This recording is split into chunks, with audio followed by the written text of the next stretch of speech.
نعرہ تکبیر، نعرہ رسالت، نعرہ حیدری، باواز بلند صلوات پڑھیں سب سے اللہم صلی اللہ محمد ما شاء اللہ لا حول ولا قوة الا باللہ العلی العظیم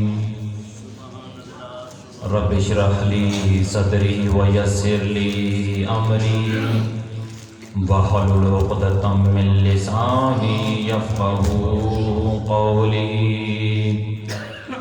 اعوذ باللہ من الشیطان الرجیم بسم اللہ الرحمن الرحیم الحمد للہ رب العالمین والصلاة والسلام علی اشرف الانبیاء والمرسلین سیدنا و نبینا و شفیع ذنوبنا و طبیب قلوبنا و مولانا ابی القاسم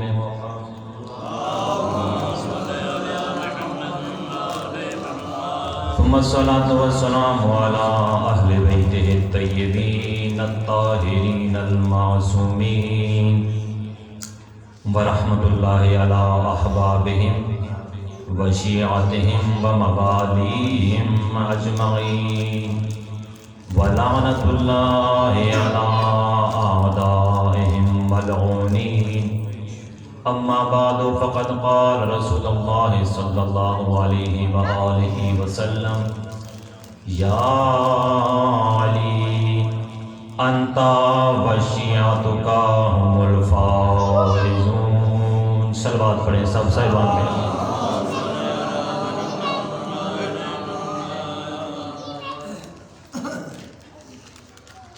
سب سے پہلے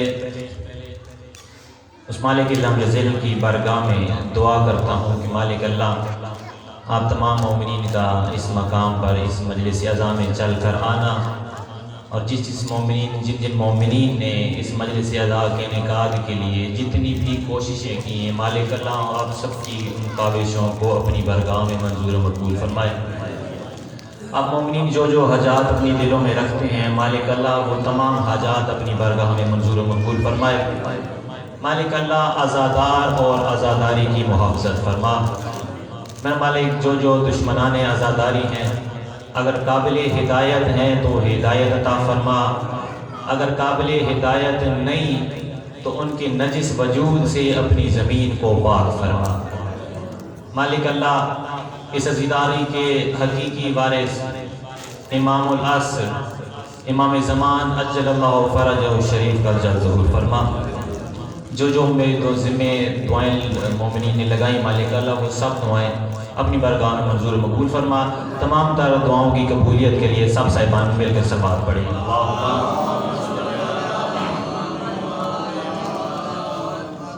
گھبرائے ہوئے تو نہیں بیٹھے؟ اگر گزارش کروں تھوڑا سا اگر قریب آ جائیں تو مجھے بھی لطف آئے گا، ایک بہترین ماحول بن جائے گا۔ بالکل ناراض اگر نہ ہو تو بہت مہربانی، شکریہ۔ تمام تر تعریفیں اس اللہ کے لیے، اس مالک لم یزل کے لیے کہ جس اللہ نے ہمیں یہ زندگی عطا کی، پھر اس زندگی میں ہمیں اپنی عظیم نعمتوں سے نوازا۔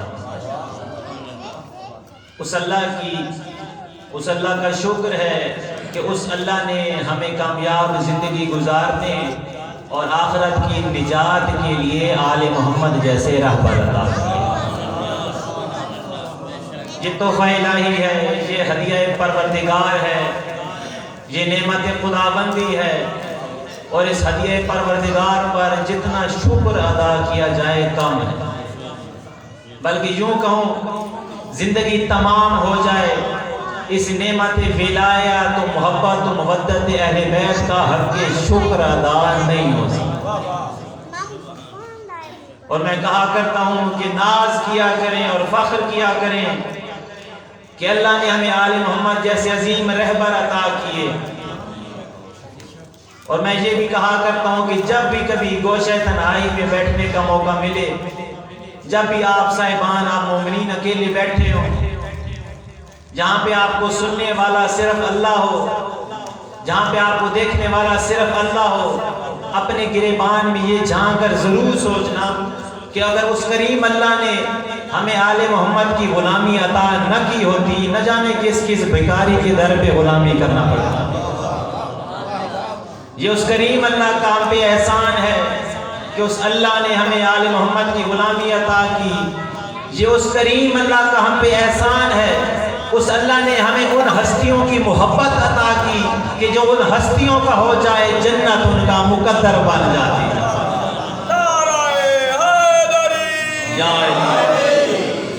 اللہ نے ہمیں آل محمد کی غلامی عطا کی، آل محمد سے محبت عطا کی، اور اس کریم اللہ نے ہم پہ جو نعمتیں کی ہیں، جو ہم پہ احسانات کیے ہیں، تعداد تو اتنی زیادہ ہے کہ خود قرآن میں فرماتا ہے اگر تم میری نعمتوں کو گننا چاہو شمار نہیں کر سکتے۔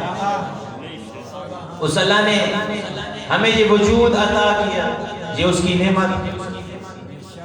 پھر اس اللہ نے ہمیں وجود عطا کرنے کے بعد ہمیں انسان بنایا، یہ اس کی دوسری بڑی نعمت۔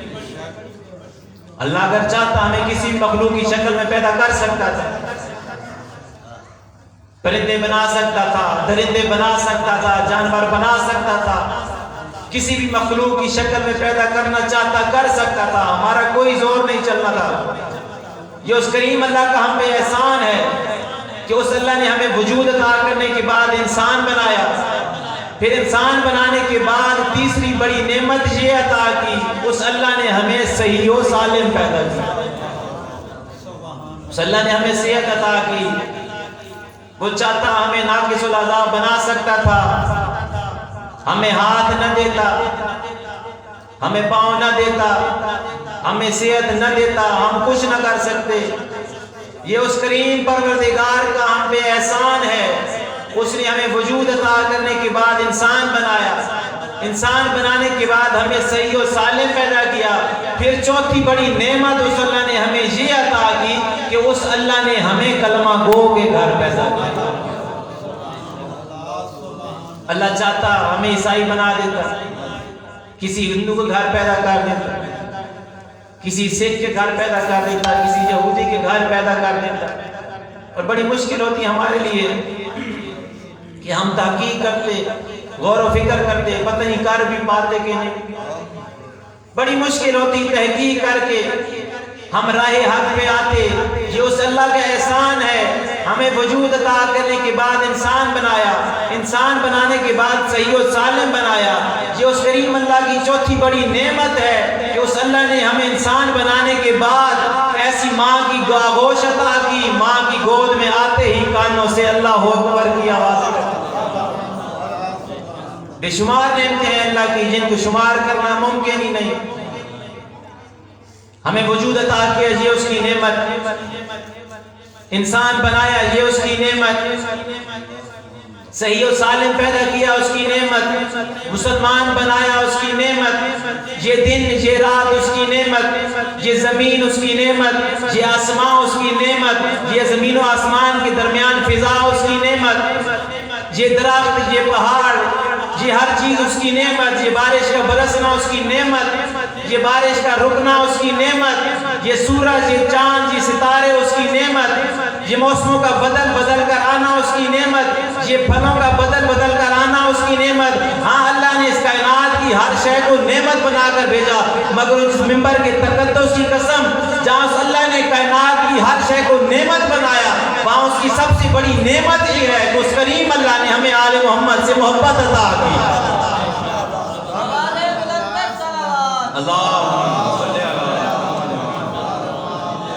اللہ نے ہمیں آل محمد کی محبت عطا کی، سب سے بڑی نعمت۔ دنیا کی کوئی نعمت اس نعمت کا مقابلہ نہیں کر سکتا۔ جتنی بھی نعمتیں ہیں سب کم ہیں اس نعمت کے مقابلے میں۔ پوری دنیا کی نعمتوں کو جوتے کی نوک پہ رکھ کے ٹھکرایا جا سکتا ہے، مگر وہ دروازہ جو ہدایت کا دروازہ ہے کبھی چھوڑا نہیں جا سکتا، کبھی وہ دروازہ نہیں چھوڑا جا سکتا۔ اور کتنی بڑی نعمت یہ محبت اہل بیت، کتنی بڑی نعمت، کتنا بڑا احسان اس اللہ کا۔ ایک شخص آیا امام صادق علیہ السلام کی خدمت میں صلوات پڑھیں سب صاحبان آیا مولا کی بارگاہ میں، کہنے لگا مولا میں بہت غریب ہوں، آپ میرے حق میں دعا کریں، اللہ سے دعا کریں، میرے حال پہ رحم فرمائے۔ مولا فرماتے ہیں تو پہلے سے ہی بڑا امیر۔ کہنے لگا نہیں مولا میں غریب ہوں، میرے پاس زندگی گزارنے کا سامان نہیں ہے۔ مولا فرماتے ہیں تو پہلے سے ہی بڑا امیر۔ کہنے لگا نہیں مولا رہنے کے لیے مکان نہیں ہے، کھانے کے لیے طعام نہیں ہے، زندگی گزارنے کا سامان نہیں ہے، میں غریب ہوں۔ مولا فرماتے ہیں کہا نا تو پہلے سے ہی بڑا امیر۔ حیران ہوا، بڑی عجیب بات، میں کہتا ہوں میں غریب ہوں، مولا کہتے ہیں تو امیر۔ اچھا مولا آپ ہی بتا دے میں امیر کیسے ہوا؟ فرمایا تو یہ بتا کیا تیرے دل میں میرے دادا علی ابن ابی طالب کی محبت ہے؟ کہنے لگا مولا ہاں اللہ نے باقی نعمتیں کم دی ہیں لیکن یہ نعمت اللہ نے ضرور عطا کی۔ پوچھا آپ بتا اگر تجھے دنیا کی کچھ دولت دی جائے اور تجھ سے یہ کہا جائے کہ علی کی محبت کو چھوڑ دے، چھوڑ دے؟ توجہ ہے، چھوڑ دے گا؟ کہنے لگا نہیں مولا ہرگز نہیں، کبھی نہیں چھوڑ سکتا۔ فرمایا اگر ساری دنیا کی دولت دی جائے اور تجھ سے یہ کہا جائے علی کی محبت کو چھوڑ دے، چھوڑ دے گا؟ کہنے لگا مولا ہرگز نہیں چھوڑوں گا۔ فرمایا تو ساری دنیا کی دولت کو علی کی ولایت کے بدلے چھوڑ رہا ہے، تجھ سے بڑا امیر کون ہے؟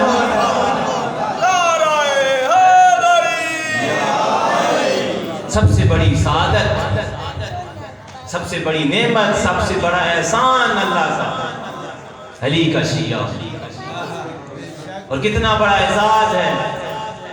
میں نہیں اللہ کے پیغمبر سید الانبیاء فرماتے ہیں، صلوات پڑھیں سب صاحبان مل کے ایک مرتبہ اللہم صلی اللہ۔ پیغمبر اکرم فرماتے ہیں اللہ نے جنت کے 8 دروازے بنائے۔ کتنے دروازے؟ 8 دروازے۔ فرمایا جنت کے پہلے دروازے سے تمام کے تمام انبیاء گزریں گے، پھر فرمایا جنت کے دوسرے دروازے سے تمام کے تمام شہداء گزریں گے، پھر رسول اکرم فرماتے ہیں جنت کے تیسرے دروازے سے وہ عام مسلمان گزریں گے کہ جن کے دل میں ذرہ برابر بھی بغض اہل بیت نہیں ہو، ذرہ برابر بغض اہل بیت نہیں ہو۔ فرمایا جنت کے پہلے دروازے سے انبیاء اور رسل گزریں گے، جنت کے دوسرے دروازے سے شہداء اور صدیقین گزریں گے، تیسرے دروازے سے وہ عام مسلمان جن کے دل میں ذرہ برابر بغض اہل بیت نہیں ہوگا۔ پھر محمد مصطفیٰ فرماتے ہیں جنت کے باقی 5 دروازوں سے وہ گزریں گے جو علی ولی اللہ پڑھتے ہیں۔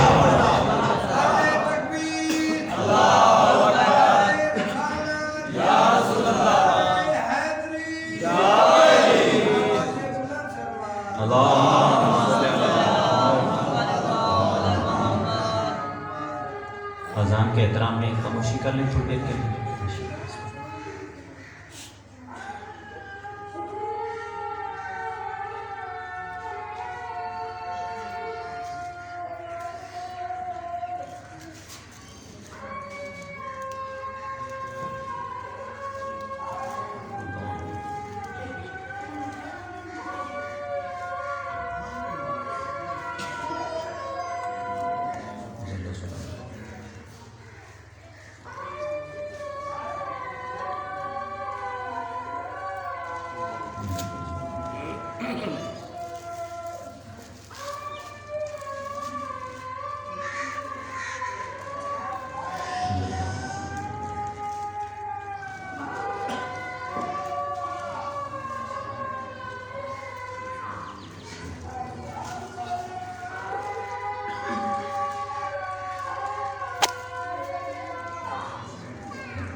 لا الہ الا اللہ اللہم صلی علی محمد و آل محمد. سب صاحبان مل کر بار دیگر ایک سوال پڑھ دیں. اللہم صلی علی محمد و آل محمد. تو عرض کر رہا تھا سب سے بڑا مقام علی کا شیعہ ہونا. بڑی اعزاز کی بات ہے علی کا شیعہ ہونا. اور یہ میں نہیں آپ کی اور میرے چھٹے امام امام صادق علیہ السلام فرماتے ہیں اللہم صلی علی محمد و آل محمد. فرمایا شیعو یاد رکھنا میرے دو رشتے ہیں علی حیدر کرار سے. یاد رکھنا دو رشتے ہیں میرے علی حیدر کرار سے. فرمایا میرا علی حیدر کرار سے پہلا رشتہ یہ ہے کہ میں اس علی حیدر کرار کا بیٹا ہوں. پھر صادق علیہ محمد فرماتے ہیں یاد رکھ میرا علی حیدر کرار سے دوسرا رشتہ یہ ہے کہ میں اس علی کا شیعہ ہوں. مقام شیعہ کو سمجھیں کتنی بڑا عظمت ہے, کتنا بڑا مقام ہے. اور پھر یہی نہیں صادق علیہ محمد فرماتے ہیں مجھے قسم ہے اس ذات کی کہ جس کے قبضہ قدرت میں مجھ جعفر صادق کی جان ہے, میں علی کا بیٹا ہونے پہ اتنا ناز نہیں کرتا جتنا علی کا شیعہ ہونے پہ فخر کرتا ہوں. بڑا مقام ہے علی کا شیعہ, بہت بڑا مرتبہ, اللہ کا بڑا انعام ہے, بڑا احسان ہے. اور علی کے شیعہ کا ترہ امتیاز یہ ہے کہ علی کا شیعہ ڈرپوک نہیں ہوتا. علی کا شیعہ بہادر ہوتا ہے اس لیے کہ ہم نے ڈرپوک کو امام مانا ہی نہیں, ہم نے حیدر کرار کو امام مانا. علی کا شیعہ بہادر ہوتا ہے پھر چاہے وہ مرد ہو, کوئی بچہ ہو یا چاہے عورت. فطرتاً عورت نازک مزاج نازک صنف ہے, لیکن اگر علی کی شیعہ ہے ڈرپوک نہیں ہوگی, بہادر ہو. علی کی ایسی ہی بہادر شیعہ کا نام ہے حرہ صادقہ. آپ بیٹی ہیں آیا آتے ہی حکم دیا چلے جائیں نہیں, اگر چلے بھی گئے 2-3 سپاہی نگرانی کے لیے ضرور چھوڑ دیں گے کہیں یہ بھاگ نہ جائے. مجھے قسم ہے اس ممبر کی عظمت کی, جب حرہ صادقہ نے کہا نا کہ چلے جاؤ میں اکیلی آ جاؤں گی, ایک سپاہی بھی نہیں رکا. جانتے تھے علی کی شیعہ ہے جھوٹ نہیں بولے, علی کی شیعہ جھوٹ نہیں بولے. علی کی شیعہ کی پہلی نشانی یہ ہے کہ علی کا شیعہ جھوٹ نہیں بولے. نہ اپنے گھر میں, نہ اپنے کاروبار میں, نہ نماز میں اپنے اللہ سے, نہ اس ممبر پہ. اس لیے کہ ہم نے جھوٹوں کے امام نہیں مانا, ہم نے سچوں کو امام مانا ہے. یہ صادق علیہ محمد کا مذہب ہے, یہ علی حیدر کرار کا مذہب ہے, یہ اس ہستی کا مذہب ہے کہ جس کا دشمن بھی اس کے بارے میں کہتا تھا ہم نے محمد سے بڑھ کے نہ کوئی امین دیکھا نہ کوئی سچا دیکھا. یہ سچوں کا مذہب ہے. چلے گئے سپاہی اور صادقہ آئیں واپس گھر میں. فقہ کا ایک مسئلہ ہے کہ اگر کوئی شخص کہیں جا رہا ہو, اسے یقین ہو کہ اسے قتل کر دیا جائے گا اور قتل کرنے کے بعد اسے غسل نہیں دیا جائے گا, شریعت کہتی وہ اپنی زندگی میں غسل شہادت کر سکتا. حرہ صادقہ آئیں اپنے گھر میں, اپنی زندگی میں غسل شہادت کیا, عمدہ لباس پہنا, خوشبو لگائی. بیٹا دیکھ کے پوچھتا ہے اماں کہاں جا رہی ہو اتنا تیار ہو کے؟ کہنے لگی بیٹا مفت میں علی کی ولایت ملی تھی, آج قیمت چکانے جا رہی ہوں, آج قیمت چکانے جا رہی ہوں. اور پہنچی دربار میں حجاج ابن یوسف کے. حجاج کہتا ہے اے حرہ صادقہ, علی کی وصفوں نے تم لوگوں کو مغرور کر دیا. میں نے سنا ہے تو علی کو باقی اصحاب سے افضل مانتی. سر کو اٹھا کے کہتی ہے تو نے جھوٹ سنا. توجہ کر کے انشاءاللہ لطف آئے گا آپ کو. کہا تو نے جھوٹ سنا ہے. کہنے لگا نہیں میرے سپاہی, میرے جاسوس, میرے مخبر جھوٹ نہیں کہتے, تو علی کو باقی اصحاب سے افضل مانتی ہے. کہنے لگی نہیں, سر کو اٹھا کے کہتی ہے میں علی کو باقی اصحاب سے نہیں تمام انبیاء سے افضل مانتی ہوں. محمد مصطفیٰ کے بعد تمام انبیاء سے افضل. کہنے لگے حرہ بڑا دعویٰ کر دیا تم نے, کوئی دلیل ہے؟ دلیل پیش کر, نہیں تو تیرا سر اڑا دوں گا. لیکن یاد رکھ نہ حدیث مانوں گا نہ کوئی عقلی دلیل مانوں گا, قرآن سے ثابت تھا کہ علی انبیاء سے افضل. علی کی شیعہ تھی, دلیل رکھتی تھی. اپنے عقیدے میں محکم دلیل رکھتی تھی. حجاج نے کہا اچھا بتا قرآن سے ثابت کر کہ علی آدم سے کیسے افضل. کہنے لگی حجاج تو نے قرآن نہیں پڑھا.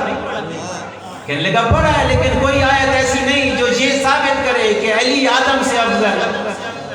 کہنے لگی نہیں تو نے قرآن نہیں پڑھا. اللہ قرآن میں فرماتا ہے جب اللہ نے نکالا نا جناب آدم کو جنت سے زمین کی طرف بھیجا, اللہ نے فرمایا آدم سے اے آدم تیرے بدن میں جنت کا لباس ہے, اسے اتار دے, درختوں کے پتوں کو اپنے بدن پہ لپیٹ دے, جنت کا لباس اتار دے. اے حجاج تو مجھے بتا کیا میں اس آدم کو افضل مانوں کہ جنت سے نکالتے وقت اس کا لباس اتار دیا گیا, یا اس علی کو افضل مانوں کہ جس کے بچوں کے لیے عید کے دن جنت سے مدینے میں کپڑے منگائے. بڑی دلیل دی ہے برہ سادیہ نے. کہنے لگا اچھا آپ یہ ثابت کر. بڑا لمبا مناظرہ بالکل مختصر پیش کروں گا وقت کی نزاکت کو دیکھتے ہوئے. کہا اچھا یہ ثابت کر علی موسیٰ سے کیسے افضل ہے. قرآن سے ثابت کر. برہ کہتی ہے تو نے قرآن نہیں پڑھا. کہا میں نے پڑھا ہے قرآن لیکن کوئی آیت ایسی نہیں جو یہ ثابت کرے علی موسیٰ سے افضل. میں کہتا ہوں حجاج تو نے قرآن ضرور پڑھا ہوگا لیکن تیری محبت جو وارثان قرآن سے نہیں تھی. قرآن تب سمجھ آئے گا جب وارثان قرآن سے محبت. برہ کہتی کیا تو نے قرآن نہیں پڑھا. اللہ قرآن میں فرماتا ہے جب اللہ نے حکم دیا موسیٰ کو کہ موسیٰ جا فرعون کے پاس دربار میں, وہ سرکش ہو گیا, اسے تبلیغ کر.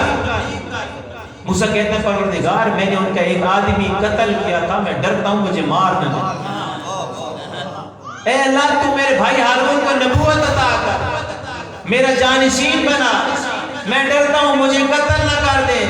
اب حرت دیکھ کے کہتی حجاج کی طرف حجاج تو مجھے بتا کیا میں اس موسیٰ کو افضل مانوں جس نے فرعون کا ایک آدمی مارا, دربار میں جانے سے ڈرتا تھا, یا اس علی کو افضل مانوں جس نے احد میں مارے, جس نے بدر میں مارے, جس نے خندق میں مارے, جس نے خیبر میں مارے, سب کو اکیلا علی مارنے کے بعد جب سورہ برات نازل ہوئی اکیلا سورہ برات لے کے مکہ چلا گیا.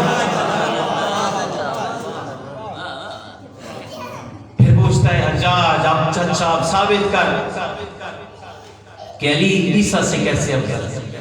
قرآن سے دلیل دے, قرآن سے ثابت کر. ایک سے بات پڑھتے ہیں سب صاحبان میں.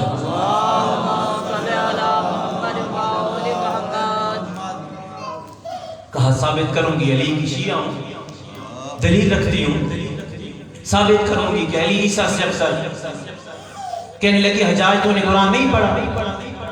کہا پڑھا ہے قرآن, یہی سوال بار بار کرتی ہے لیکن کوئی آیت ایسی نہیں جو یہ ثابت کرے کہ علی عیسیٰ سے افضل. اب دیکھ کے کہتی ہے حجاج تو نے قرآن نہیں پڑھا. اللہ قرآن میں فرماتا ہے کہ جناب مریم عیسیٰ کی ماں بیت المقدس میں رہتی تھی, عبادت خانے میں رہتی تھی.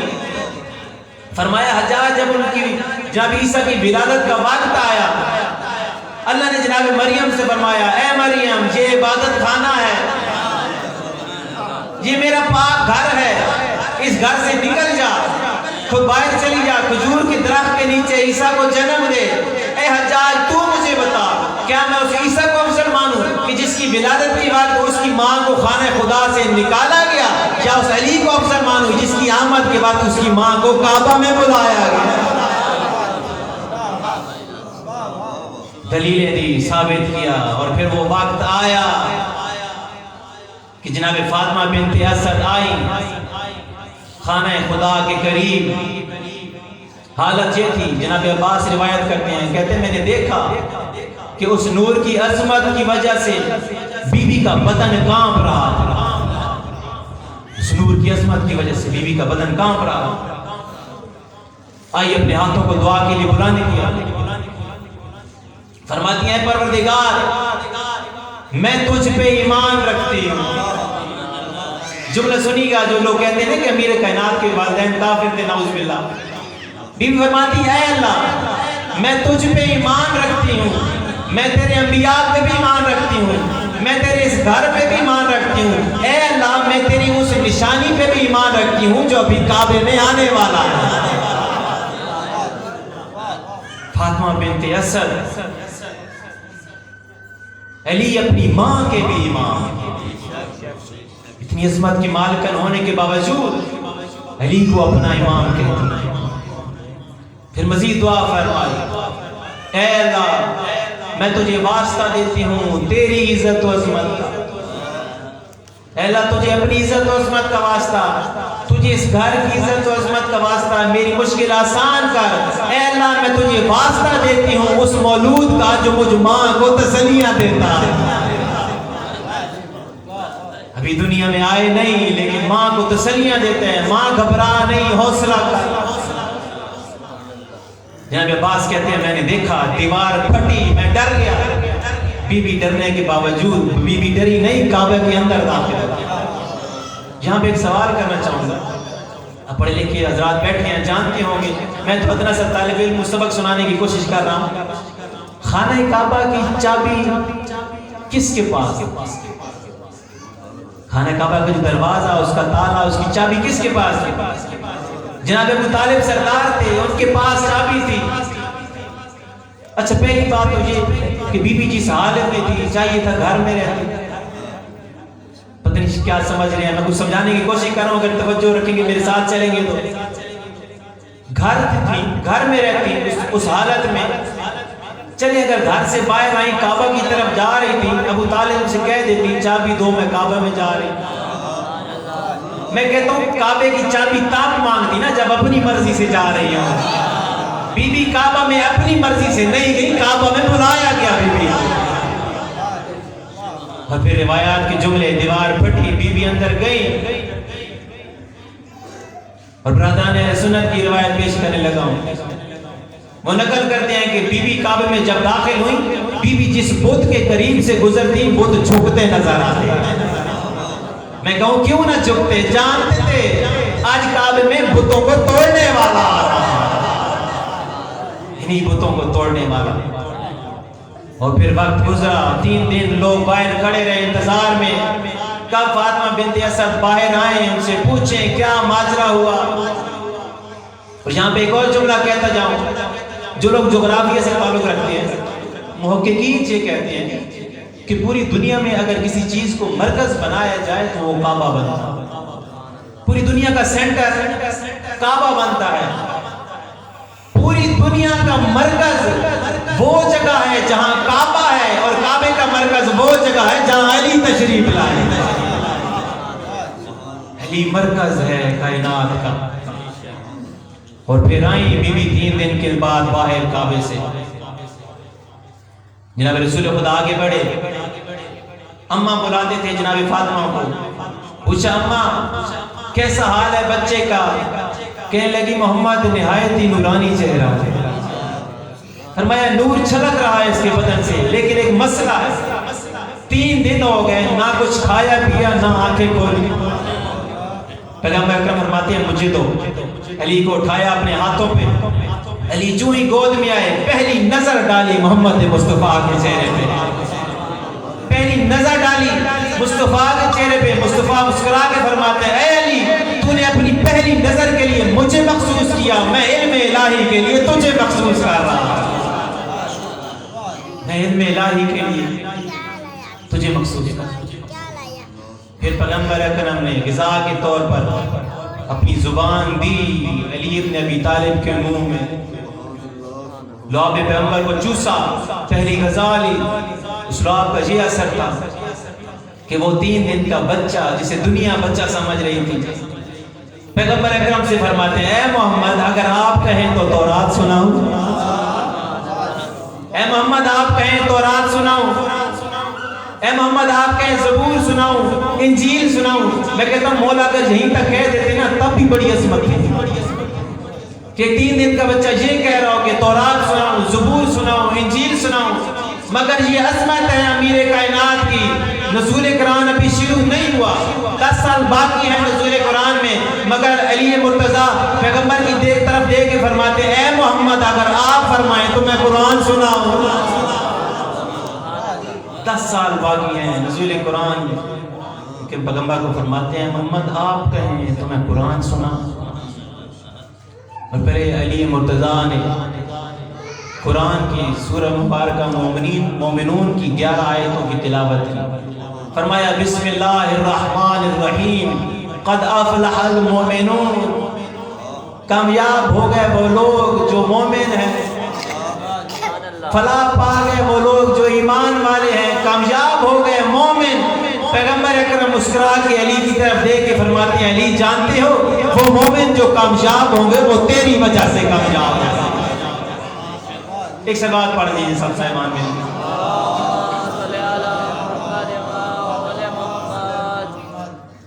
بور تو نہیں نہ ہو رہے، گھبرات نہیں رہے آپ؟ ماشاءاللہ اللہ نے ہمیں عظیم امام عطا کی، پیغمبر کی گود میں قرآن کی تلاوت، اور پھر یہ کہتا جاؤں یہ اس کریم پروردگار کا ہم پہ احسان ہے، اس اللہ نے ہمیں وہ عظیم امام عطا کیا کہ آغوش پیغمبر میں آتے ہی لوح محفوظ کا مطالعہ کرتے ہیں، پیغمبر کی گود میں آتے ہی لوح محفوظ کا مطالعہ کرتے ہیں۔ اس اللہ کا بڑا احسان ہے کہ علی ابن ابی طالب کی محبت عطا کی، اور یہ اس کریم پروردگار کا احسان ہے ہم پہ کہ اس اللہ نے ہمیں دنیا اور آخرت کا سردار امام عطا کیا۔ برادران اہل سنت کی روایت جہاں پہ پیش کرتا جاؤں، وہ فرماتے ہیں کہ پیغمبر اکرم نے فرمایا اے علی تو دنیا میں بھی سردار ہے، تو آخرت میں بھی سردار ہے، جو تجھ سے محبت کرے گا اس نے مجھ سے محبت کی، جو مجھ سے محبت کرنے والا ہے وہ اللہ سے محبت کرتا ہے۔ پھر فرمایا اے علی جو تجھ سے دشمنی کرے اس نے مجھ سے دشمنی کی، جو میرا دشمن ہے وہ خدا کا دشمن ہے۔ یا علی یاد رکھ ہلاک ہو گیا وہ شخص، برباد ہو گیا وہ شخص جو میرے بعد تجھ سے بغض رکھے۔ اس اللہ کا احسان ہے کہ علی حیدر کرار جیسا امام عطا ہے، اور یہ اس اللہ کا، اس کریم اللہ کا احسان ہے کہ اس اللہ نے ہمیں شافی محشر امام عطا ہے۔ اللہ تعالیٰ نے سورہ مبارکہ بقرہ میں بنی اسرائیل کے حالات کو بیان کیا۔ اللہ تعالیٰ نے فرمایا کہ اللہ تعالیٰ نے بنی اسرائیل کو، بڑی عجیب قوم تھی بنی اسرائیل، بار بار گناہ کرتی، بار بار توبہ کرتی، پھر گناہ کرتی، پھر توبہ کرتی۔ اب آئے جناب موسیٰ کے پاس، کہا اے موسیٰ اللہ سے دعا کریں ہمیں اللہ معاف کر دے۔ اللہ نے فرمایا میں ان کو ایک دروازہ عطا کرنے والا ہوں جسے باب حتہ کہا۔ فرمایا موسیٰ اگر یہ لوگ اس دروازے سے حتتن کہہ کر گزر جائیں میں ان کو معاف کر دوں گا۔ معصوم فرماتے ہیں اللہ تعالیٰ نے بنی اسرائیل کی بخشش کے لیے انہیں باب حتہ عطا کیا تھا، اللہ نے اس قوم کی بخشش کے لیے انہیں علی عطا کیا۔ اور بڑے ایک عظیم صحابی ہیں مولا کے، بڑے مرتبہ والے صحابی، بڑے پیارے صحابی حارث حمدانی، امیر کائنات کھڑے ہیں۔ حارث حمدانی آئے، حالت یہ تھی چہرے کا رنگ زرد ہے، ماتھے پہ شکن ہے، پریشانی کی عالم میں گزرے، کہا السلام علیکم یا امیر المومنین، سلام کہہ کے گزر گئے۔ امیر المومنین نے سلام کا جواب دیا، فرمایا حارث ادھر آ، واپس آ، کیوں پریشان ہے؟ کہا مولا کل آپ نے جمعہ کا خطبہ دیا تھا میں سن کے خوف زدہ ہو گیا۔ کہا حارث تم بھی خوف زدہ ہو؟ کہا ہاں مولا کل آپ نے جمعہ کے خطبے میں فرمایا تھا کہ پل صراط تک پہنچنے سے پہلے انسان کو جہنم کی 70 گھاٹیوں سے گزرنا پڑے گا۔ مولا میں آپ کی یہ بات سن کر خوف زدہ ہو گیا ہوں، مولا آپ تو کھڑے ہوں گے پل صراط پر، مجھ حارث کو اکیلا ان گھاٹیوں سے گزرنا پڑے گا۔ فرمایا حارث بس تو اس وجہ سے گھبرا رہا؟ حارث یاد رکھ میں بروز قیامت ہر گھاٹی پر تجھ سے پہلے تیری مدد کے لیے کھڑا ہوں گا، تیری مدد کے لیے کھڑا ہوں گا۔ اور پھر اس کے بعد ایک عظیم جملہ فرمایا حارث بس اتنا ہی نہیں، جب تو پورے صراط سے گزر رہا ہوگا میں جہنم کو حکم دوں گا اپنے شعلوں کو ٹھنڈا کر، پورے صراط سے وہ گزر رہا ہے جس کا رشتہ مجھ علی سے ہے، اس کا رشتہ مجھ علی سے۔ اللہ نے ہمیں عظیم امام عطا کیا، اللہ نے کائنات کا سب سے عظیم امام عطا کیا۔ اس اللہ کا ہم پہ احسان ہے کہ اس اللہ نے ہمیں سخی امام عطا کیا۔ علی ایسا سخی ہے کہ اس جیسا کوئی سخی پوری کائنات میں نہیں ہے۔ خیبر جب فتح ہوا نا، بڑا مال غنیمت اکٹھا ہوا، لوگوں میں تقسیم ہوا۔ تاریخ کہتی ہے اتنا سونا اکٹھا ہوا خیبر میں کہ ہتھوڑوں سے توڑ کر لوگوں میں تقسیم کیا۔ اور میں یہاں پہ جملہ کہتا جاؤں کہ خیبر میں علی کے تلوار کا صدقہ لے کے بڑے بڑے لوگ غنی ہو گئے، بڑا مال تقسیم ہوا، علی کے حصے میں بھی مال آیا، سب لوگ اپنا حصہ لے کے چلے گئے۔ امیر کائنات کے سامنے ان کا حصہ، ان کا مال غنیمت پڑا ہے کہ اچانک دیکھتے ہیں کہ دور کچھ بچے اور عورتیں کھڑی ہیں۔ اپنے صحابی سے کہا جاؤ جا کے پتہ کرو کون ہیں یہ لوگ اور کیوں کھڑے ہیں۔ جا کے پتہ کیا، پوچھا کون ہو، بتایا، آئے امام کے پاس، کہنے لگا وہ مولا وہ بچے یتیم بچے ہیں، وہ عورتیں بیوہ عورتیں ہیں، یا علی وہ آپ سے کہہ رہی ہیں اس مال غنیمت میں ہمارا حق کہاں ہے؟ امیر کائنات فرماتے ہیں جاؤ ان کو بلا کے لے آؤ، ان سے کہو سب کے سب آ جاؤ، علی تمہیں تمہارا حق دیتا ہے۔ آئے سب کا سب مال تقسیم کیا اور چلے، ایک تلوار لے کے آئے تھے، اسی تلوار کو لے کے واپس چلے گھر کی طرف۔ پہنچے دروازے پہ دستک دی، بی بی سیدہ رسول زادی آئیں دروازے پہ، دروازہ کھولا، سلام کیا، جواب دیا، پوچھتی ہیں علی میں نے سنا ہے کہ خیبر کو آپ نے فتح کیا۔ کہا ہاں فاطمہ، اللہ نے یہ اعزاز مجھے عطا کیا۔ کہا کہ مال غنیمت نہیں ملا، مال غنیمت نہیں حاصل ہوا؟ کہاں ہاں ملا تھا۔ کہنے لگی کہاں ہے؟ کہتے بچے اور بیوہ عورتیں کھڑی تھی، تقسیم کر رہا ہے۔ میں کہتا ہوں اگر اس معاشرے کی کوئی عورت ہوتی نا، اپنے شوہر کا گریبان پکڑ دی اور اسے کہتی کیا تجھے گھر کے فاقوں کا خبر نہیں ہے؟ تجھے احساس نہیں ہوا کہ گھر میں فاقے چل رہے ہیں، تو سارا مال تقسیم کر رہا ہے؟ مگر قربان جاؤں رسول زادی کی عظمت پہ، جب یہ جملے سنے نا کہ یتیم بچوں اور بیوہ عورتوں میں سارا مال تقسیم کر رہے ہیں، دوڑی مصلی عبادت کی طرف، سجدہ شکر ادا کیا، پروردگار سے کہتی ہیں اے اللہ تیرا شکر ہے تو نے فاطمہ کو علی جیسا شوہر عطا کیا،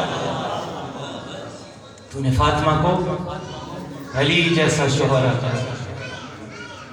اور پھر میں یہاں سے گزر خیبر کا واقعہ ہوتا ہے، ایک جملہ ذہن میں آ رہا ہے، اگر بور نہ ہو گھبرائے نہیں تو سناتا چلوں۔ جناب سلمان کہتے ہیں 40-39 دن گزرے، خیبر فتح نہیں ہو رہا تھا، میں دیکھ رہا تھا بڑے بڑے آئے واپس چلے گئے، جس سپیڈ سے آتے اس سپیڈ سے ڈبل سپیڈ میں واپس جاتے۔ پیغمبر اکرم پریشان ہے، کہا بلاؤ علی کو، بھیجا 40ویں دن علی ابن ابی طالب کو۔ چلنے کا انداز یہ تھا کہ تلوار کو کمر سے لٹکایا ہوا خیبر کی طرف جا رہے ہیں، ہاتھ میں علم ہے۔ قلعہ خیبر کے قریب پہنچے، لوہے کا علم پتھر کے اندر گاڑ دیا۔